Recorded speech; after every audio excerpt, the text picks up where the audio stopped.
ខ្ញុំបាទនិយោគព័ត៌មាននៅក្រៅប្រទេសបាទនៅថ្ងៃទី25ខែតុលាឆ្នាំ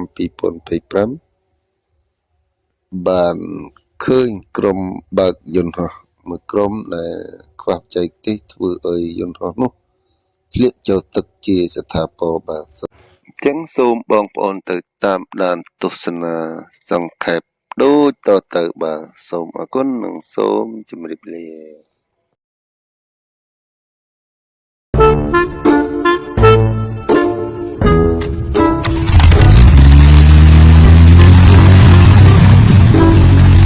Come on, baby, you can do it.